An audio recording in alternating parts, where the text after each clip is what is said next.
Over the years, there have been many pointers that easily tell us that the world in which we live is a strange one. And to be fair, there are many who have tried to figure out the origins of our planet and civilization. Although there have been different approaches, the best and most effective way to study our world has been by looking at the history of our planet.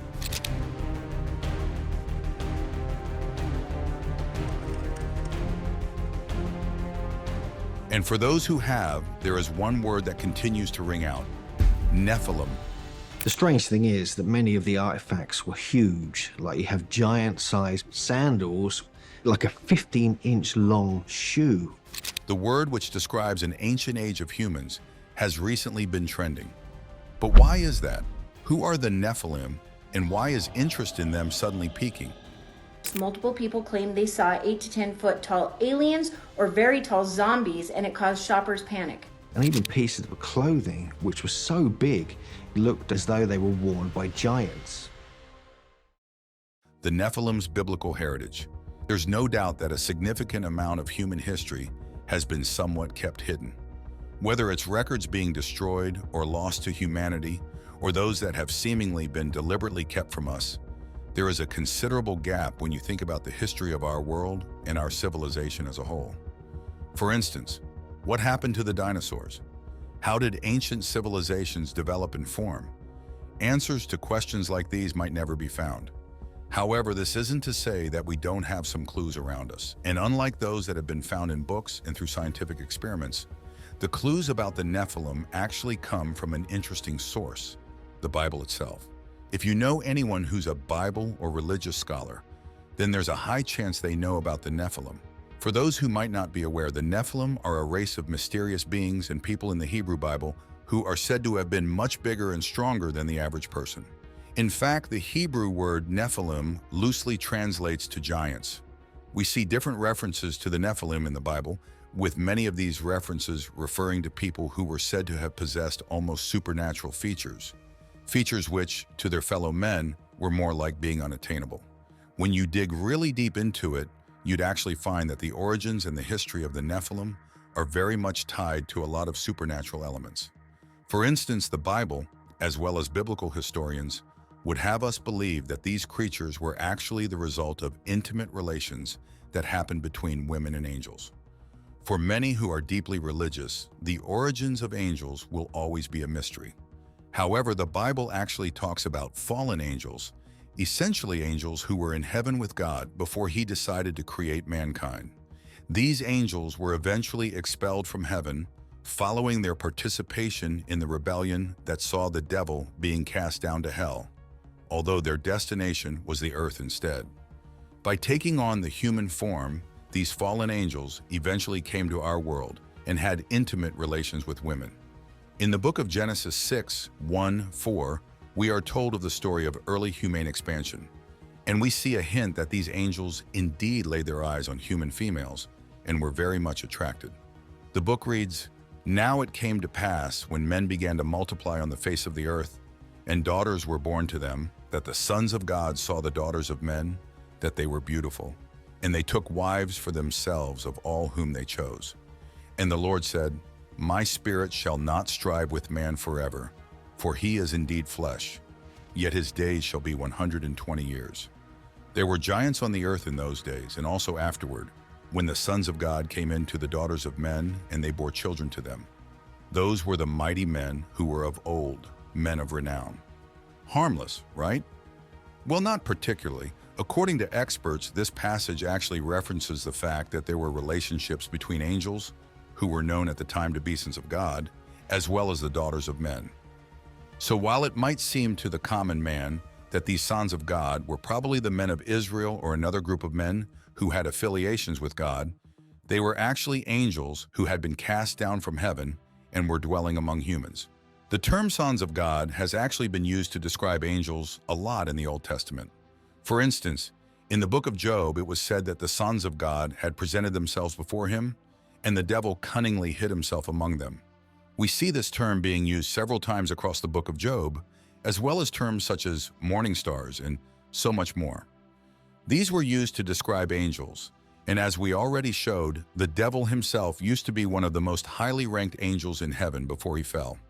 And as these experts believe, this unnatural relationship between the sons of God and the daughters of men was what led to the creation of giants. Theories of Nephilim origins. Interestingly, while many theologians actually believe that the Nephilim were truly descendants of angels, the true origins and motives for their creation have also been heavily disputed. For instance, there are those who believe that the Nephilim were actually a deliberate creation of the fallen angels who had rebelled against God. According to these people, the angels had apparently been looking to create a superior race of hybrid beings, thus corrupting the human race that God loves so much. This view is supported by several biblical passages, including the book of 2 Peter, in its 2nd chapters, 4th and 5th verses. At the same time, the book of Jude 1:6 speaks of angels who sinned and were eventually cast into darkness. If you take a closer look at the book of Genesis 16, you kind of see why this theory makes so much sense. When the devil was banished to hell, the Bible says that he almost immediately began plotting how to corrupt the seed of the man that God had created. According to some Bible scholars, he realized that the only way to do that would be to corrupt the men and women who were already alive. This way, it would be pretty easy for him to corrupt future generations of men and enslave them. So the devil decided to send his fallen angels to intermarry with human females, thus allowing them to poison the seed of man with eternal corruption. Fortunately, the fallen angels didn't get to all the women. However, promoting a full contamination of the human genetic pool would most likely have been possible, no matter how much the devil tried. And when we consider that the Bible also teaches about the sacrifice of Jesus and how it reconciled man and God forever, you kind of get the sense that even though the devil might have had limited success, the coming and killing of Jesus Christ nullified all of this corruption and gave humanity a chance at a clean slate. Still, though, it is worth noting that the devil did almost succeed in his initial mission. He actually influenced the world and brought about so much corruption that God himself regretted creating mankind and ended up destroying the entire world in a flood. It took the soaring of Noah and his family for God to be able to create a new world, one that was free of corruption and, most importantly, free of the diluted seed that had come from the devil's fallen angels and their abominable act. Read up on the story of Noah and the flood in the book of Genesis, and you'll be able to better understand what I mean. Moving along, we also see a possible reference to the Nephilim in the book of Numbers. In the 13th chapter of the book, we see God's people, the people of Israel, scouting a new land called Canaan as they were looking to leave their homeland. So they decided to send 12 spies to the land who were tasked with reporting what they saw and essentially telling the people whether it would be feasible to enter into Canaan and take the land. When the spies came, 10 of them reported that they saw giants in Canaan. According to them, the people of Canaan were significantly larger than they were, and it would have been difficult to take the land in a fight. In Numbers 13:33, the Bible literally says, "And there we saw the Nephilim, the sons of Anak, who come from the Nephilim, and we seemed to ourselves like grasshoppers, and so we seemed to them." The 10 spies had claimed that based on what they saw, it would have been impossible for the children of God to inhabit Canaan. However, the Lord himself told them to go ahead, and they ended up victorious in the battle. Now, it is worth noting that the events of Canaan happened after the Great Flood. So this means that even after God destroyed the world with the flood and started it all again, it would appear that the Nephilim race somehow managed to survive, and not only that, actively thrive in the land of Canaan. Another theory posits that the Nephilim were actually the sons of Seth, the third son of Adam and Eve. If you recall, Adam and Eve initially had 2 children, Cain and Abel. Cain eventually killed Abel after being jealous of his offering to God, so God essentially cast him out from his presence as punishment. But Adam and Eve had a third son named Seth. Although no one exactly knows how Seth managed to spread his seed, it is thought that the original Nephilim were actually his children. These giants eventually intermarried the daughters of Cain, resulting in a line of people who were morally and spiritually different. According to this view, the Nephilim were actually not supernatural beings. Instead, they were just exceptionally tall and powerful individuals. Finally, there are those who believe that the sons of God, who were being referred to in the original passage, were no more than members of the nobility, as people would essentially be free to live however they liked without so much as any consequences. The fact that they were considerably stronger than other people might have been an attractive feature, But the Nephilim weren't necessarily the cream of the crop when you come to think about it. Their existence essentially serves as a reminder of the terrible consequences of sinning and deviating from the path of God, as well as what happens when you disobey divine commandments. They serve as a cautionary tale, reminding us of the importance of remaining faithful to God. At the same time, the passages also emphasize the sovereignty and power of God, who ultimately judges humanity and our works. It offers the chance for reconciliation through repentance and shows us that there is a possibility of reuniting with God before things get too late. Of all the many theories, however, the one which easily draws attention is the first. For biblical and religious scholars, there is no argument about the origins of the devil and the fallen angels. Before the creation of man, Lucifer and his contingent believed that they could overthrow God in heaven. So they mounted a coup and engaged in an epic battle against the Lord and his hosts. Eventually, God's side emerged victorious, which meant that Lucifer and his fellow rebellious angels were cast down. Some of these angels fell to the earth but were placed outside the Garden of Eden. It was never God's intention for there to be any meeting between these angels and humans. But after the fall of man through Adam and Eve, both were cast into the outer world, away from the Garden of Eden. And just like that, it was finally possible for these fallen angels to meet up with humans and have intimate relations with them. All through the Bible, there are stories that link to the Nephilim, as well as their seeming status as forces that always oppose the people of God. For instance, there is also the story of King Og of Bashan. Og was described as the last of the Rephaim, a race of giants. He was so large that his bed was said to have been made of full iron, while also being a massive 9 cubits long and 4 cubits wide. For those who might not know, 9 cubits is literally about 13 feet. This would mean Og was even larger than Goliath, whom David slew when he was just a boy. There are those who believe that Goliath himself must have been a Nephilim, especially when you consider his own superhuman abilities and features. But that's not a story for today, apparently. Bashan was one of the several kingdoms that stood between the Israelites and the Promised Land. So to reach this land, the Israelites had to fight Og and his army. Fortunately for them, God delivered their victory. These encounters with giants really go to show the difficulty that the people of God faced as they tried to inhabit the land that he had promised them. At the same time, they also reinforced the theme of God's faithfulness and mercy, as even in the most trying of times, he showed up for them and delivered one victory after another, the Nephilim in other texts. Although the majority of what we know about the Nephilim seems to come from the Bible, there have also been several ancient texts and writings that have alluded to these creatures that aren't necessarily biblical. From the Book of Enoch to the Book of Jubilees, there are several historical and ancient texts that describe giants living among men and mesmerizing men with their superhuman activities. Many of these giants have attributes that liken them to the Nephilim that were described in the Bible, and many historians have drawn the link between the two.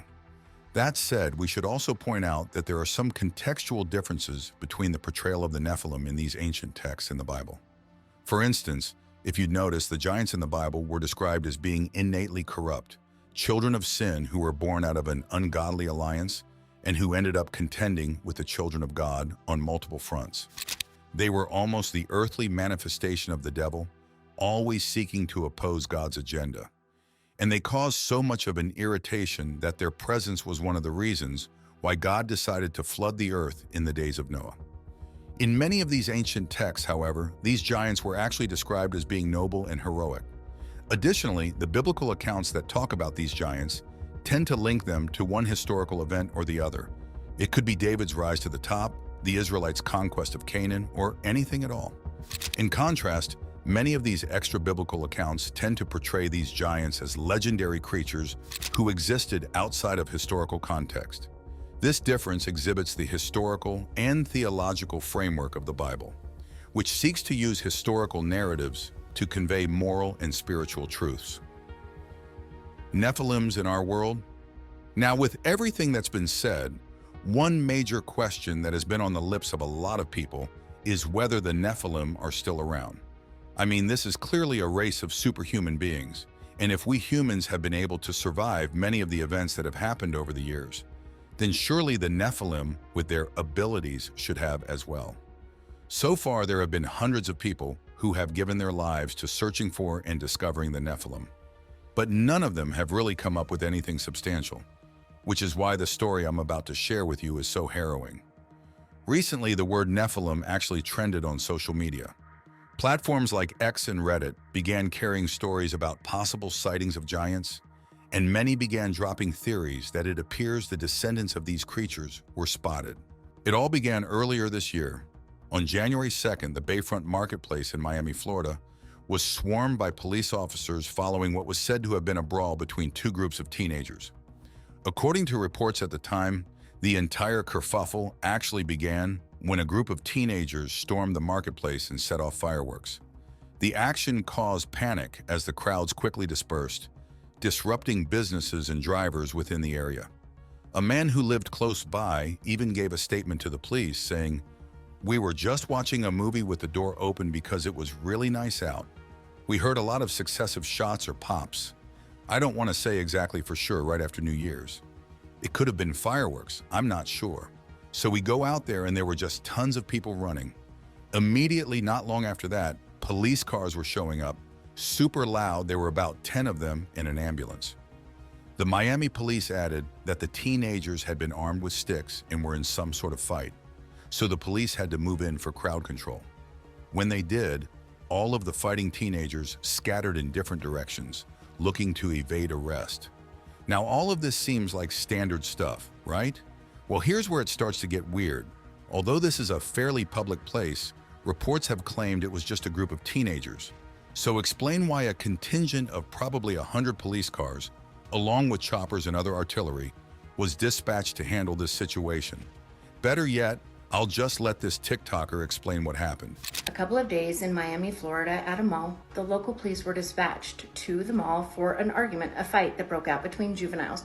Juveniles, they say, had sticks and fireworks. But ultimately, the call, what they claim was the call, the reason for the police officers to arrive at the scene, was due to a fight that had broken out between juveniles who had sticks and fireworks.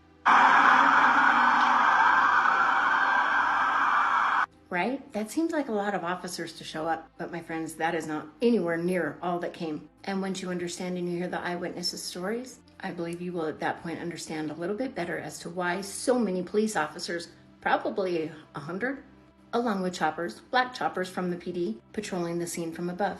And according to witnesses, eyewitnesses there, the Miami police was not dispatched there for a juvenile fight. And the obvious need for such an enormous police presence was far more sinister than what we've been told, as multiple witnesses claimed to have seen creatures that stood 8 to 10 feet tall, walking outside and even inside of the mall. And the pew-pews that were reported, and even the pew-pews you might hear in some of the videos, had nothing to do with the juvenile fight. According to these witnesses, it was actually the mall-goers shooting to protect themselves from these 8 to 10 foot tall creatures in self-defense. Interestingly, this story actually gained a little bit of traction on social media. And according to some people, things got so bad over here that the police even had to step into ground flights coming in or going out of Miami for the time being. Can someone confirm they've cut the police scanner? Check flight tracker, doesn't look like any flights leaving or coming into MIA. You can see the helicopter doing loops. Yes, they cut the scanners. Multiple people claim they saw 8 to 10 foot tall aliens or very tall zombies, and it caused shoppers panic. There are now black helicopters flying and everything is blocked off. Power has also been cut in a few blocks and at the mall. So basically, you're telling me that the police would cut the public's access to public scanners, all because they're trying to deal with a couple of juveniles fighting with sticks and fireworks? I mean, convincing someone that there wasn't something else at play here would be almost impossible. And as the posts on social media continued to get more traction, it became more difficult to deny what had happened here. Reddit, we found anyone following what happened in Miami last night, apparently mass sighting of 7 to 10 foot tall creatures. Flights halted, police radio cut off, and helicopters patrolling. So are you really telling me that they're hoping, they're praying that we are all going to just believe this? Miami police, a large fight broke out involving several juveniles, some of whom may have been armed with some kind of sticks. As you would imagine, there has barely been any information about this anywhere else. The news media have failed to cover it, and it seems like all we have to go by are fringe reporters on social media who are looking for the truth, just like you and I. That said, some have also questioned this theory I mean, with the multitude of smartphones and recording devices in such a public place, you would think that someone would have made a video or something to show just what was going on. But it's also kind of hard to focus on recording and capturing moments when you find yourself faced with a creature that's almost twice your height trying to attack you. At the end of the day, no one really knows what the entire fuss was all about. The police claim that they managed to arrest 4 of the juveniles who were causing the trouble that led to the whole situation. But even at that, it really is difficult to believe that they had to dispatch all those police cars and go through all of these measures just to handle a bunch of kids making trouble and being mischievous. The origins of the Nephilim are definitely fascinating. These creatures were larger than life, and they dominated the earth with their massive frames and superhuman abilities. And although much of what we have to go by are biblical records, just the mere thought of them existing at a certain time definitely is fascinating. But what do you think? Are the Nephilim real? Was the event in Miami a possible reawakening of these creatures? Are there more details that we should all be asking for? Let us know your thoughts in the comments.